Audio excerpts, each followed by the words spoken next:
Hello, friends, and welcome. This is the Religion Seminar at Western Sydney University, bringing you the latest in research in religious studies.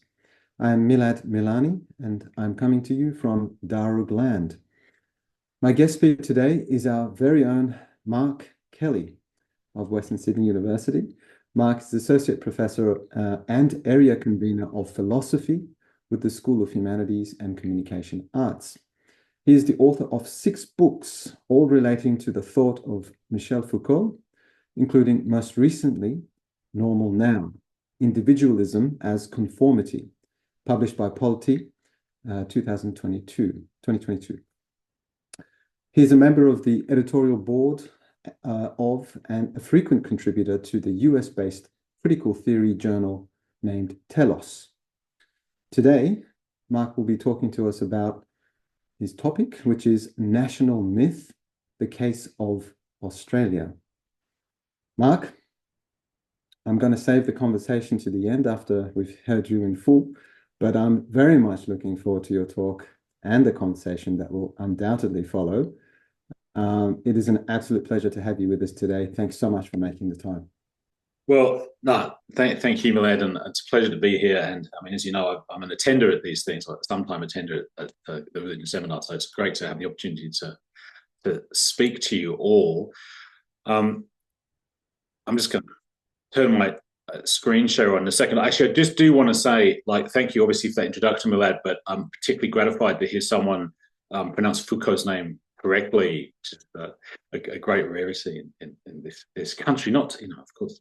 I mean, that may be the clumsy segue into the question of Australia and Australian national identity. So this question of national myth. It's a concept I'm interested in, and of course, the obvious case to talk about, since it's where we are, is Australia. This is also a case I've lighted on because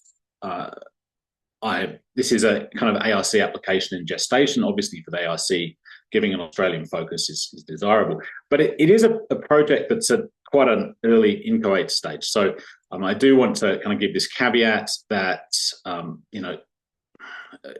my thinking about this is still in formation. So look, I'm very, very happy to have whatever feedback I can get from all of you, certainly including critical and negative feedback. If there's aspects here that are wrong or not working, I'm very happy to hear about that. So say to my students, perhaps at the end, rather than people interjecting in outrage. But with that in mind, I'll get into it. So obviously, the theoretical background here is the theory of myth.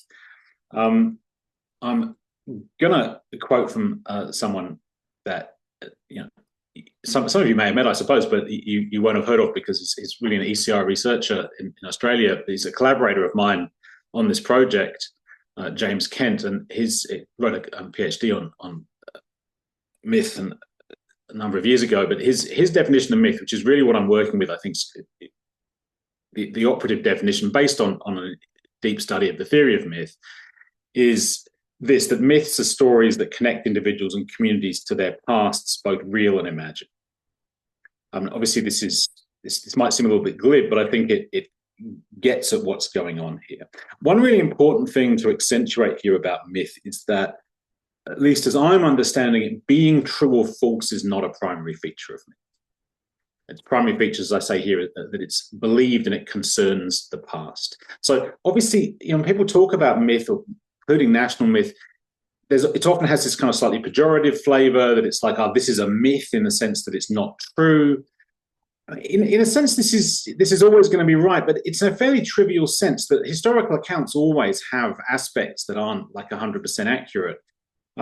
Obviously, some myths can be completely, false, fantastical, and so on. But this isn't what makes them myths. What makes them myths, at least on my understanding, is the way they connect people in the present to the past. It's a form of emotional investment with a narrative from the past.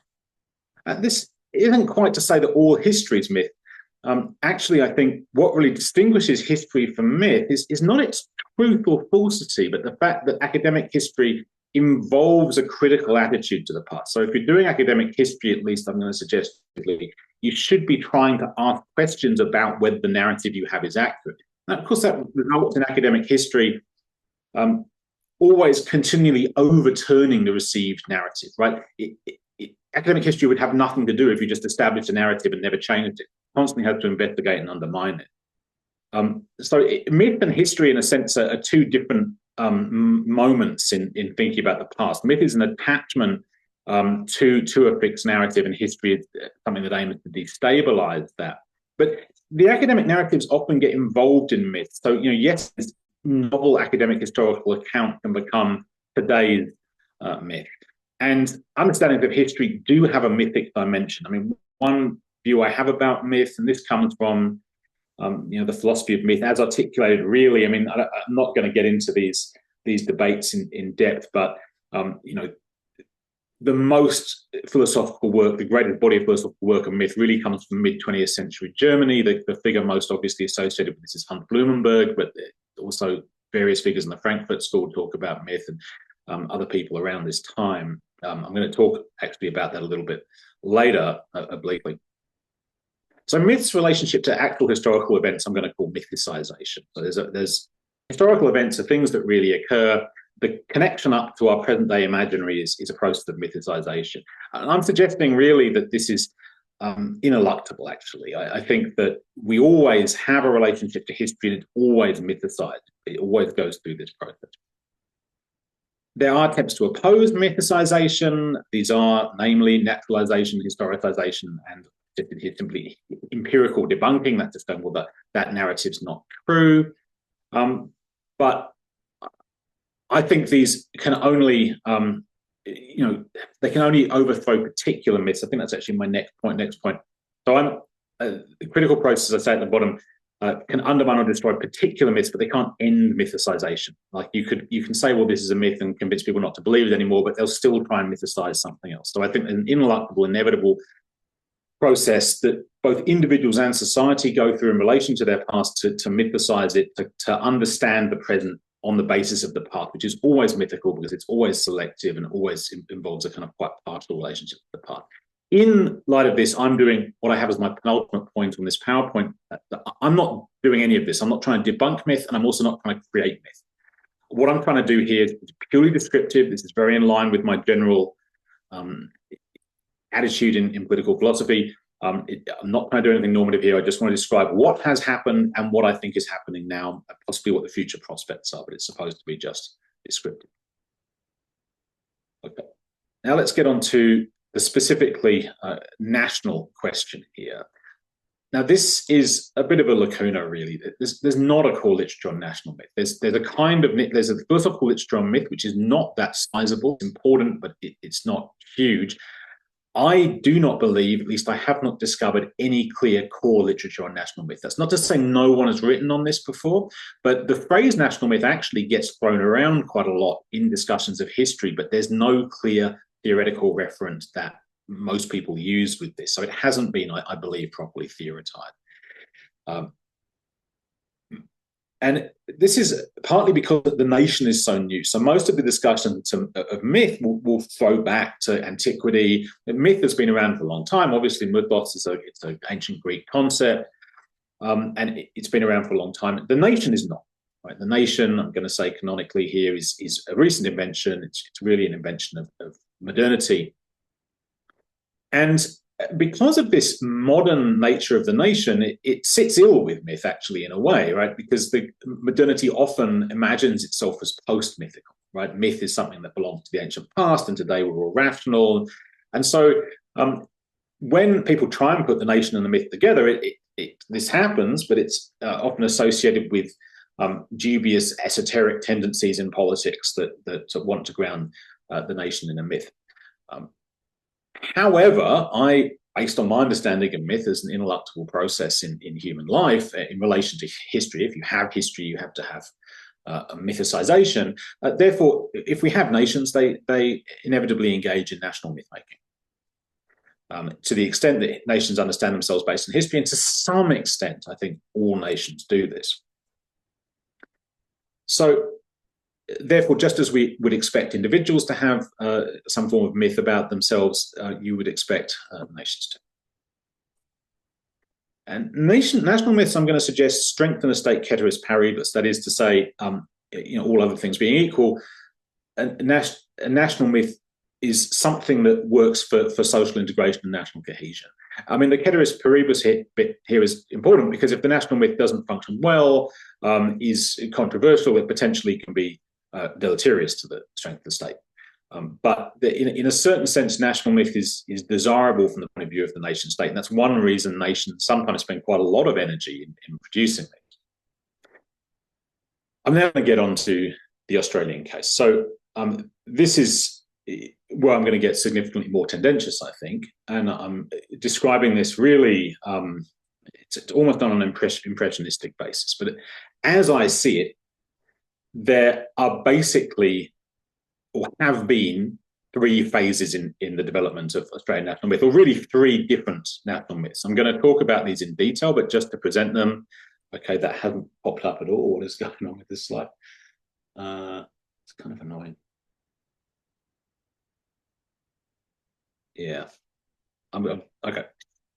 There should be a bit appearing telling you the names of these, and I can see it on my preview, but it's not popping up. I'll just tell you what these are, right? I'm sure you have the intellectual capacity to maintain three ideas in your head at once. So the first phase of this Australian national myth is what I'm going to call the myth of white Australia, of which you may have just seen because I flicked accidentally to the next slide. And I believe this began really in Australia in the 1850s and continued to be the dominant national myth in Australia through to the middle of the 20th century. For fairly obvious reasons, which I'll talk about, this ceased to be a functioning national myth in Australia and was replaced by a myth which I believe dominated in the late 20th and into the 21st century, which is what I'm going to call the Anzac myth, which I'll also discuss. However, I believe we are now today in a period where the Anzac myth is no longer functioning as I'm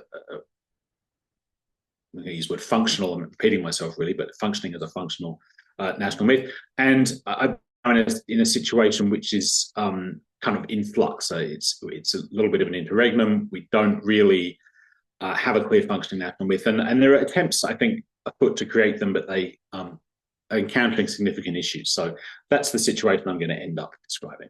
So I'll briefly survey these. Now, something in the background here, and I think I've only really mentioned this in the latest slide, is the extent to which there's a bunch of things in Australia today which, national symbols which aren't part of the national myth. I may have to wait till the slide to get to these, but I kind of feel, particularly with I kind of feel like I need to foreground this because it's become such an object of public discussion due to the King's visit this week. The question of the monarchy in Australia is really, I don't know, I wouldn't actually say the question of the monarchy has really been raised before in the public sphere in Australia the last week, but somehow it's come up or it's become discussed in a way it generally isn't. My view, and this goes to my view that the dominant myth, the founding myth in Australia really is the white Australia myth, is that the British monarchy, or technically Australian monarchy, fails to ground an Australian national myth. So British identity in Australia, which can still be seen in a whole bunch of institutions, we can see it in the flag, you can see it in the monarchy, was very important for Australia, but it failed to constitute a mythos for this country. It clearly belonged to another country, and it failed to unite people in this country. The white Australia myth, I think, is the myth that actually really provided the dominant unificatory myth in Australia at its inception, so at Federation in particular, and leading up to Federation, right, and the politics that led up to it. So in my earlier work, I've claimed that whiteness as a racial concept emerged in the goldfields of California and Australia in the 19th century. So obviously, whiteness as a racial concept is something we're very familiar with.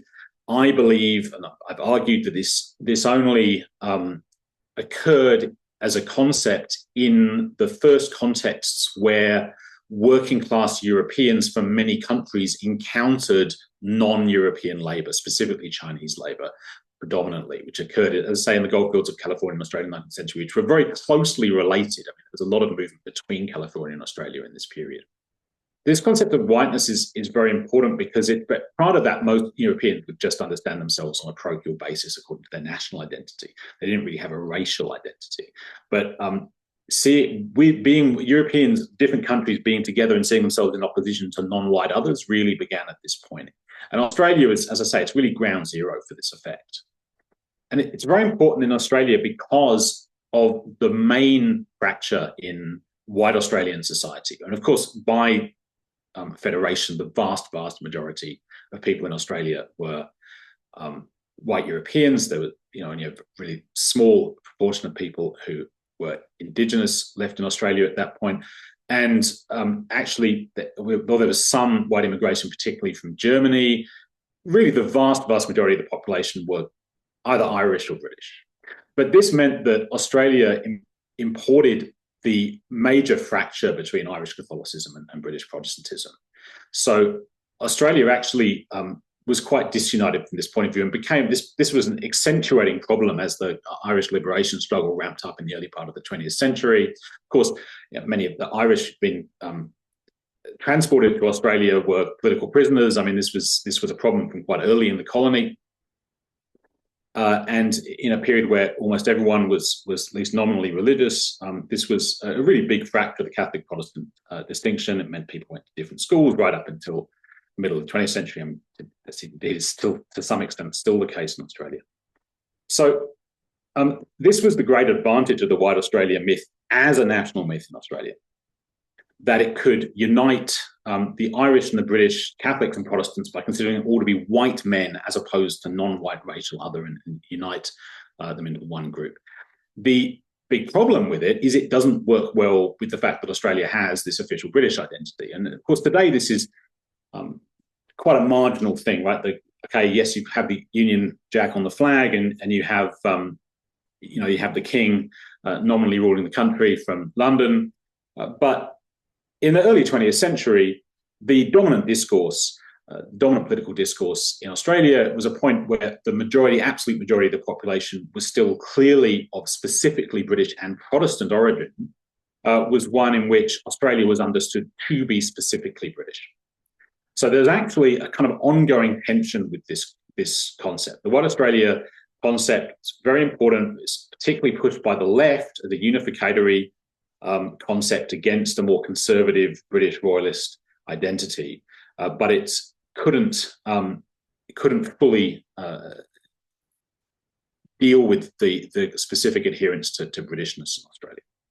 So, I mean, I don't want to go through the whole of early 20th century Australian history, but I think this is the problem. The myth that then grew up from the mid-20th century, and I think became the dominant myth. I mean, obviously, the white Australia policy was progressively abandoned in the mid-20th century. There's a whole history to that, which I won't go into. But the Anzac myth that placed it, and I really feel this became possible. It became possible really after the Second World War, actually. I mean, there's a perverseness here, and of course, this is how myths work. It's not really immediately a myth that emerges from the actual history of the Gallipoli landings in the First World War. It's a mythicization that becomes possible in the mid-20th century after the Second World War, which has a very different national valence. So the First World War was a war that was very explicitly pro-British, and in a period with no conscription was one which was looked upon quite differently by Irish descended Catholic Labour supporting Australians who opposed conscription versus Protestant British Australians. So, however, the mythicization of Anzac really changed the meaning of Anzac in Australia. The key thing here was the moment. I've got a picture of Mel Gibson from the Peter Weir Gallipoli film, which I think is really emblematic here. Because this myth was done by putting like a major inaccuracy into the myth. I mean, one inaccuracy in the myth I've indicated in the slide is that, of course, the Anzacs were Australians and New Zealanders, and one of the difficulties in having Anzac as a national myth is that Anzac is not a specifically Australian formation. It's well known that really the first Australian military formation, specifically Australian military formation, fought in the Boer War, but it's kind of hard to have Australians fighting in the Boer War be your founding national myth in Australia because of the valences of that. But yes, you have to kind of ignore the New Zealand element. But the really key mythicization moment here with Anzac was to cast the Anzacs as kind of the victims of British imperialism. So rather than have the Anzacs as is, the overwhelming historical evidence would suggest that Australians were British imperial loyalists who went to fight for king and country against the enemies of Britain. This is reimagined as a situation in which Australians were kind of sent by the British, were mistreated or put in dangerous situations by British commanders. And so the Peter Weir Gallipoli movie is, I think, very emblematic of this, or indeed actually played a role at a certain point in creating this as a national myth in Australia, much as Mel Gibson's Braveheart movie did with Scottish nationalism a decade later. So yes, this on the one hand, I haven't got a clear enough point explaining this, but on the one hand, the Anzac myth allows people who do have pro-British sentiments can look at Anzac favourably and always did. But perversely, the mythicization of it allows people who have anti-British feelings to also look at it and go, yes, this is great, these brave diggers were the victims. And this also produced a situation in which, I put it here, Anzac actually now is unfixable. Although anything associated with white Australia is now extremely controversial, Anzac, I think, largely avoids this because the Anzacs are cast as victims of imperialism. They're not understood to be, I mean, certainly people have criticised this and seen the Anzacs as kind of colonialists and having done all kinds of unpleasant things in the Ottoman Empire. But this has not become the dominant narrative. And Anzac Day, as a ritual of the Anzac myth, has not attracted this kind of controversy. The problem, the crisis for the Anzac myth, as I understand it, is irrelevance. I mean, mainly because of immigration. Progressively fewer Australians can identify directly with the Anzacs. So there was a time when a very significant portion of the Australian population could trace some kind of family relationship to the Anzacs, and if not that, to people who lived in Australia at that time. Increasingly, this connection is very hard to draw. Of course, increasingly we have a lot of people living in Australia who's have closer connections to people who have been fighting for the Ottoman Empire rather than for the British Empire. So basically, I think, although this myth kind of carries on, it hasn't been cancelled. It fails to work as an Australian national myth by this point in time, which leads to a situation where I think pretty clearly there's a need for a new national myth. At least need perhaps is going too far, but there's a vacuum there's a lack of a functioning national myth in which it's a kind of contested space, and new myths are kind of struggling to emerge, I think. So, I mean, very obviously, there's a contestation of national myth around Australia Day, because Australia Day is perversely the most prominent remnant ritual, I say, of the white Australian myth. I mean, it's a strange one because the celebration of Australia Day, which until pretty recently was a kind of commonplace, and largely unchallenged in Australia, didn't anymore focus on the white Australian myth because the white Australian myth was not operational. But of course, the genealogy of Australia Day is firmly rooted in this white Australia myth that says Australia begins with white settlement. So that's a real problem. And of course, what happens now is that opposition to Australia Day rallies opposing it now are more prominent celebrations of it. So clearly that's a problem, but it's still a matter really of people contesting a symbol that relates to a myth that itself is already moribund. So this isn't really changing things. As I've already alluded to, there's people object. I mean, we saw this very viscerally this week to British symbolism, and I'm going to refer to it as symbolism because I think the existence of the king as monarch is primarily symbolic. It doesn't have a kind of real function. King Charles doesn't play a real role in Australia. He merely plays a symbolic role. But so I think when Lydia thought,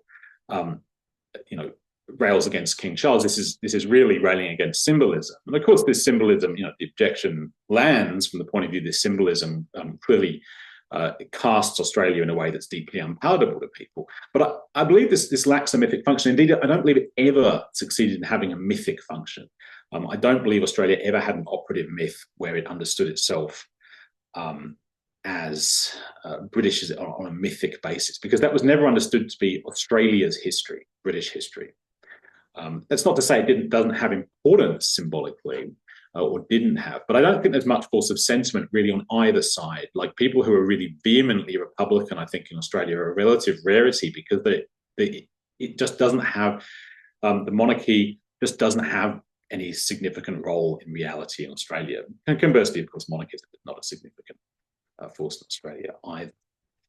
So I think to get to the point, the real focus of mythicization in Australia today, the history which becomes the object for an alternative mythicization today, is pre-settlement Indigenous history. I think this is where we've ended up very clearly, but this is an effort which really is facing two significant difficulties.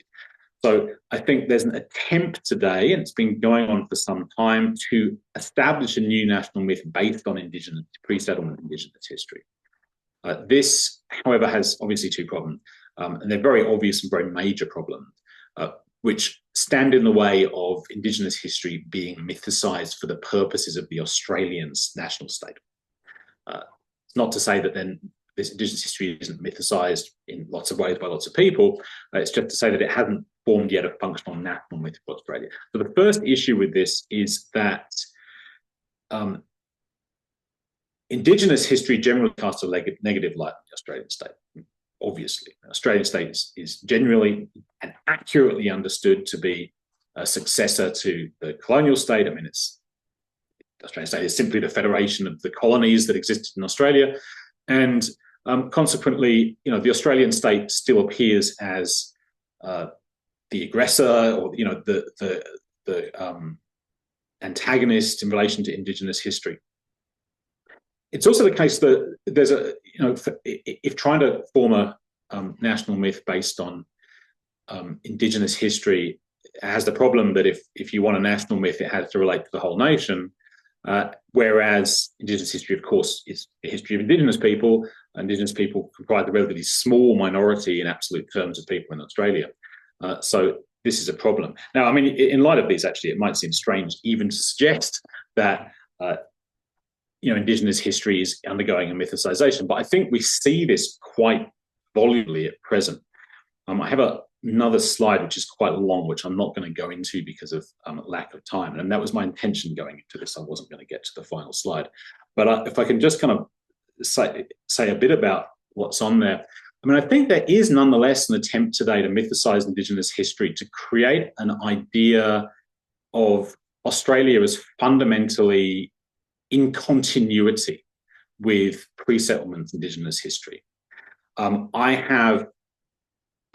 influenced by things I've seen over decades in saying this. I mean, one really obvious rhetorical move that grounds such a mythicization is, which I feel we're seeing this less, but at a certain point there was a trend to cast Indigenous people in Australia as, quote, first Australians, which would imply that, this country had always been Australia. Indigenous people were Australian before Australia existed as such, and they were the first Australians, and we're later Australians, but we're all part of the same Australian history. I think some of the, and there's a kind of, there's a contestation here in terms of the understanding of the history here between, I think, what currently I think still has the upper hand and is indeed more accurate, an understanding of the history of Indigenous Australia as having undergone, a great I'm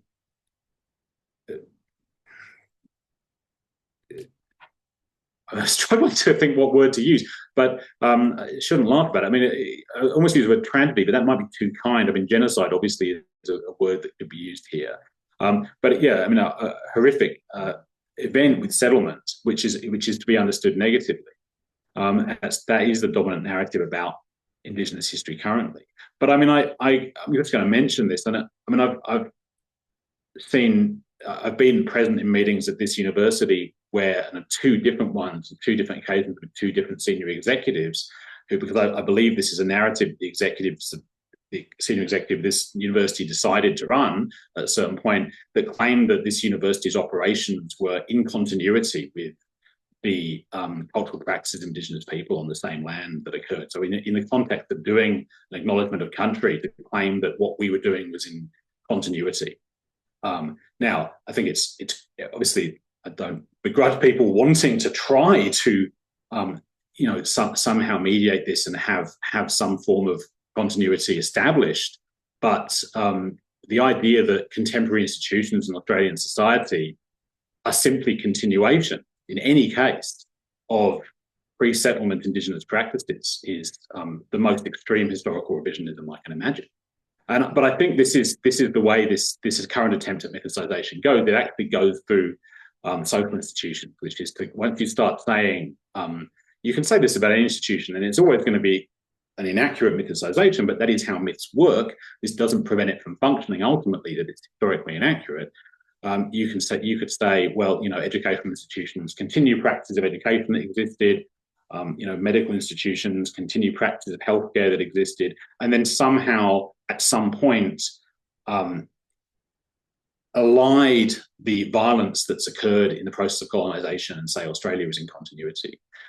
And this I think would be the optimal myth from the point of view of the status quo in Australia, if it can be achieved, if it can actually if people can actually be brought to believe this. I believe in terms of social integration in Australia, if this myth could be made to operate functionally, I think this is the most likely possible national myth to emerge. However, it may simply be we're in a situation where we can't get a national myth to occur to cohere properly in Australia at this current point in time.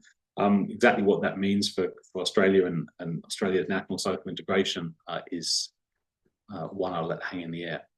Okay, thanks everyone.